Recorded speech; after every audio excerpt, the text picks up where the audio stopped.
अल्लाह अल्लाह मोमिनो का काम है अल्लाह अल्लाह इते शिरीनी सोनाम शिरो शाकर्मी कोना दे जानम तमाम जुरे जुरे बोला जाबे की मरहबा।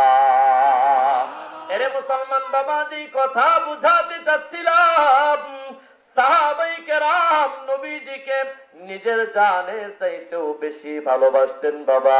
এই ব্যাপারে হাদিসের মধ্যে সিরাতের মধ্যে বহু ঘটনা আছে, সেগুলো বলাও আমার মাকসাদ না বাবা।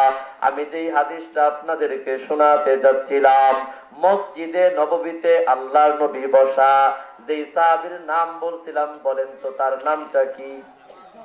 হযরতে মুআয ইবনে জাবাল রাদিয়াল্লাহু তাআলা আনহু মসজিদে নববীর মধ্যে বসা। নবীজি তার হাতটা ধরছে, বাবা হাতটা দেন। নবীজি তার হাতটা ধইরা বলে, আল্লাহর কসম কইরা বলি মুআয আমি তোমারে বড় ভালোবাসি।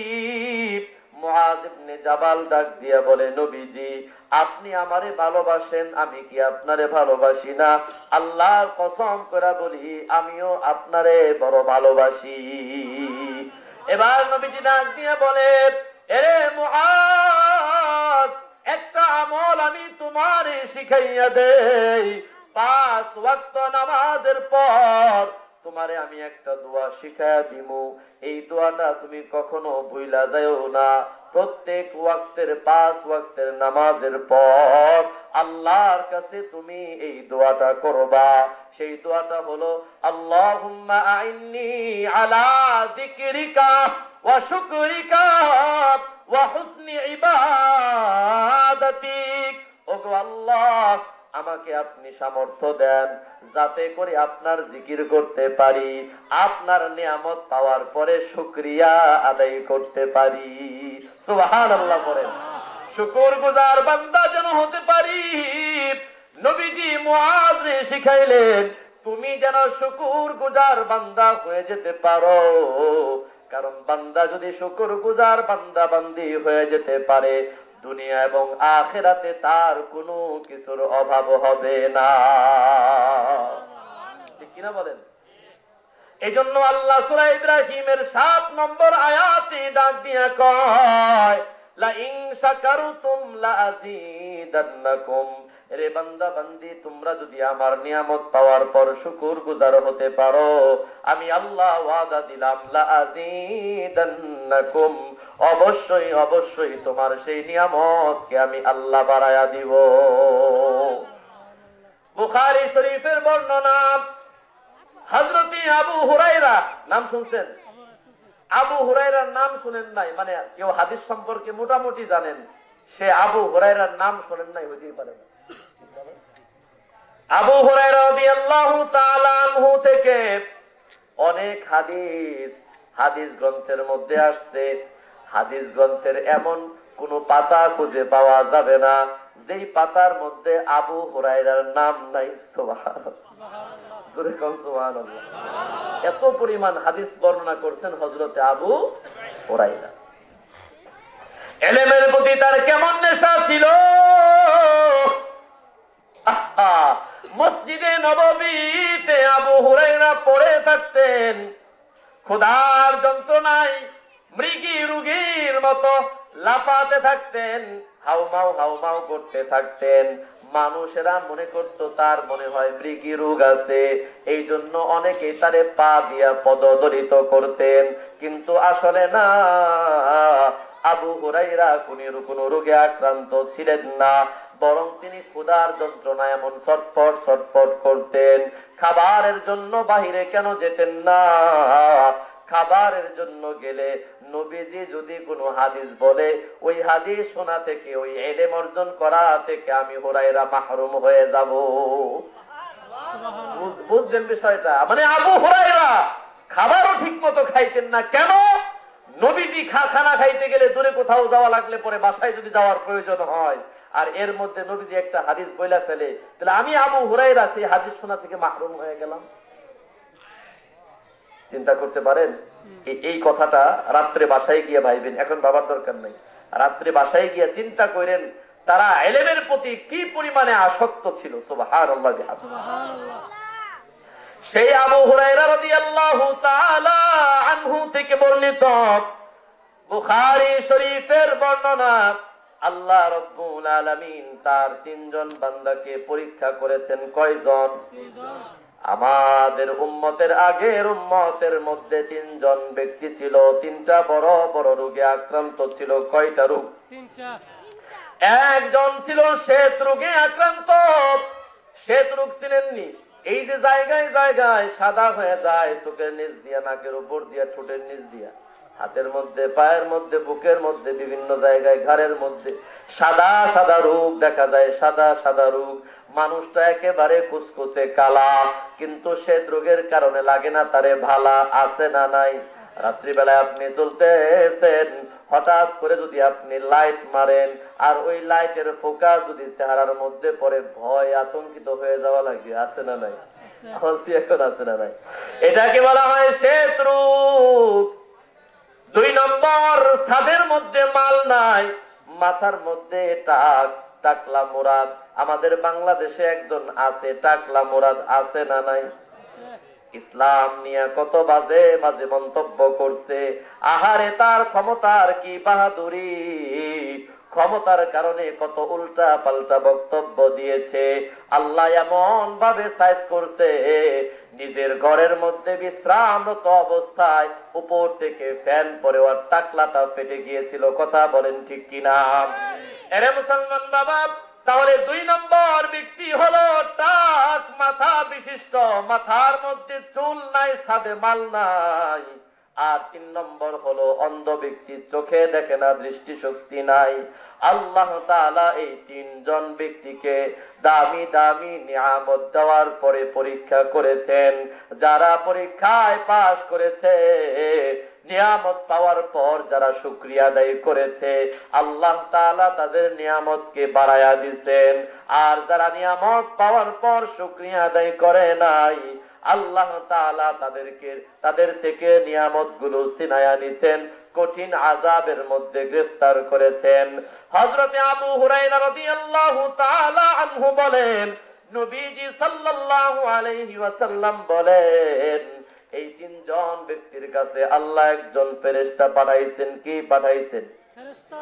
আওয়াজ দিয়া বলতে হবে, কি পাঠাইছেন? মানবের বেশে, মানব আকৃতির একজন ফেরেশতা আল্লাহ তাআলা পাঠাইছেন। ওই প্রথম ব্যক্তির কাছে আসার পর সালাম কালাম দিয়া বলে, ভাইজান, দুনিয়ার জমিনে তোমার কাছে সবচাইতে পছন্দনীয় বস্তু কি? এবার লোকটা ডাক দিয়া কয়, দেখো না আমার চামড়ার অবস্থা কি।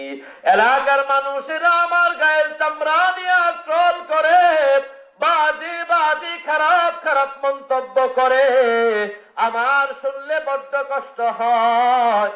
অতএব দুনিয়ার জমিনে আমার কাছে সবচাইতে পছন্দনীয় হলো আল্লাহ যেন আমার এই চামড়ার সৌন্দর্যতা বৃদ্ধি করে দেয়, আল্লাহ যেন আমাকে সুন্দর সুন্দর ভালো ভালো চামড়া দান করে দেয়।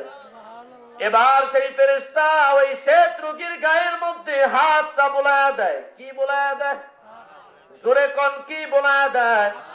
হাত যখন বোলায়া দেয়, ফেরেশতার হাত বোলাইতে দেরি হয়, আরশের মালিক আল্লাহ তাআলা সাথে সাথে শ্বেত রোগ দূর করে তাকে সুন্দর চামড়ার ব্যবস্থা আল্লাহ বানায়া দেয়। এবার ফেরেশতা ডাক দিয়া কয়, এরে ভাই, তোমার তো সম্পদ নাই, তুমি তো গরিব, বলো দুনিয়ার জমিনে তোমার কাছে মূল্যবান মর্যাদাবান কোন সম্পদটা? কারণ দুনিয়ার জমিনে এক এক রকম সম্পদ এক একজনের কাছে পছন্দনীয়। কথা বলেন ঠিক কিনা? এবার সেই লোকটা ডাক দিয়া বলে, ভাই, দুনিয়ার জমিনে আল্লাহ যত সম্পদ রেখেছেন এর মধ্যে উট নামক সম্পদ আমার কাছে সবচাইতে দামি। এবার ফেরেশতা তাকে গর্ভবতী একটা উটনির ব্যবস্থা করে দেয়। তার হাতে সুপুর্দ করার পর আল্লাহর কাছে দোয়া দেয়, আল্লাহ তোমার এই বান্দার উটনির মধ্যে তুমি বরকত দান করে দাও। শেষ, প্রথম ব্যক্তি শেষ। 2 নম্বর ব্যক্তি কি? টাকলা। ছাদের মধ্যে, জোরে কয় না কেন? মনে করে এলাকার মধ্যে, আপনাদের এলাকায় কামারপাড়া, দক্ষিণ পাড়া এক বেটা আসছে বিয়া করার জন্য। কি করার জন্য? শালীরা কোনোভাবে যদি জানতে পারে দুলাভাইয়ের ছাদে মাল নাই, বুঝেন অবস্থাটা কি হইতে পারে রে? ওই লোকটার অবস্থাও কিন্তু এরকমই। এলাকার বেডি মানুষেরা তারে নিয়ে খুব ট্রল করে, খারাপ খারাপ কথা কয়। এই লোকের কাছে আসার পর ফেরেশতা ডাক দিয়া কয়, এরে ভাই, দুনিয়ার জমিনে তোমার কাছে সবচাইতে পছন্দনীয় বস্তু কি? এবার লোকটা ডাক দিয়া কয়, দেখো না আমার ছাদের মধ্যে মাল নাই, মাথার মধ্যে চুল নাই, মাথা টাকলা। মানুষেরা, এলাকার মানুষেরা আমাকে নিয়ে ট্রল করে, এলাকার মানুষেরা আমার নিয়ে খারাপ খারাপ মন্তব্য করে। এই বিষয়টা আমার কাছে বড় খারাপ লাগে। এই জন্য দুনিয়ার জমিনে আমার কাছে সবচাইতে পছন্দনীয় বস্তু হলো আল্লাহ যেন আমার মাথার মধ্যে সুন্দর চুলের ব্যবস্থা করে দেয়। বুখারী শরীফের বর্ণনা, হাদিসের কিতাবের মধ্যে আসছে, ফেরেশতা এবার মাথার মধ্যে হাতটা বুলায়া দেয়। হাত বুলায়া দেওয়ার সাথে সাথে আল্লাহ রাব্বুল আলামিন ওই টাকলার মাথার মধ্যে সুন্দর সুন্দর চুলের ব্যবস্থা আল্লাহ করে দেয়। এই লোকটাও ছিল অসহায়, দরিদ্র, গরিব, ফকিন্নির পুত। এবার ওই ফেরেশতা ডাক দিয়া বলে, এরে ভাই, দুনিয়ার জমিনে তোমার কাছে সবচাইতে মূল্যবান সম্পদ কোনটা? লোকটা ডাক দিয়া কয়, দুনিয়ার জমিনে গরু নামক সম্পদ হলো আমার কাছে সবচাইতে দামি সম্পদ। এবার এই মাথার মধ্যে চুল গজানো ব্যক্তিকে ফেরেশতা গর্ভবতী একটা গাভী দান করে দেয়। আল্লাহর কাছে দোয়া দেয়, আল্লাহ তোমার এই বান্দার গাভীর মধ্যে তুমি বরকত দান করে দাও। এই দোয়া করে এই ফেরেশতা 3 নম্বর ব্যক্তির কাছে যায়। বলেন তো 3 নম্বর ব্যক্তি কোন রোগে আক্রান্ত? কানা নামিয়া অন্ধ। কানা তো এক চোখ দিয়ে আবার একটু দেখে, দেখে কি দেখে? আর অন্ধ মানে সে কিছুই দেখতে পারে না। আর কানা হলো এক চোখ কানা আর এক চোখ বালা, অথবা 2 চোখই বালা কিন্তু কম কম দেখে, ঠিক না? অন্ধ ব্যক্তির কাছে যাওয়ার পর ফেরেশতা আগের মতো কথোপকথন করে বলে, তোমার কাছে দুনিয়ার জমিনে সবচাইতে পছন্দনীয় বস্তু কি? লোকটা ডাক দিয়া কয়, এরে ভাই, দুনিয়ার জমিনের সৌন্দর্য আমি চোখ দিয়া দেখতে পারি না। আমার বিবি বাল বাচ্চা, আমার সন্তান, আমার আব্বা আম্মাকে চোখ দিয়া দেখতে পারি না। অতএব দুনিয়ার জমিনে আমার কাছে সবচাইতে পছন্দনীয় বস্তু হলো আল্লাহ যেন আমার 2টা চক্ষু ভালো করে দেয়। ফেরেশতা এবার চোখের মধ্যে হাত বুলায়া দেয়। আহা, হাদিসের মধ্যে আসছে, ফেরেশতা যেই মাত্র চোখের মধ্যে হাতটা বুলায়া দেয়, হাত বুলায়া দিতে দেরি হয়, আরশের মালিক আল্লাহ সাথে সাথে তার 2টা চক্ষু ভালো করে দেয়। এবার তারে জিজ্ঞাসা, বলো দুনিয়ার জমিনে তোমার কাছে কোন সম্পদটা মূল্যবান? সে বলে, আমার কাছে ছাগল নামক সম্পদ হলো সবচাইতে মূল্যবান। ফেরেশতা এবার তাকে গর্ভবতী একটা ছাগির ব্যবস্থা করে দেয়।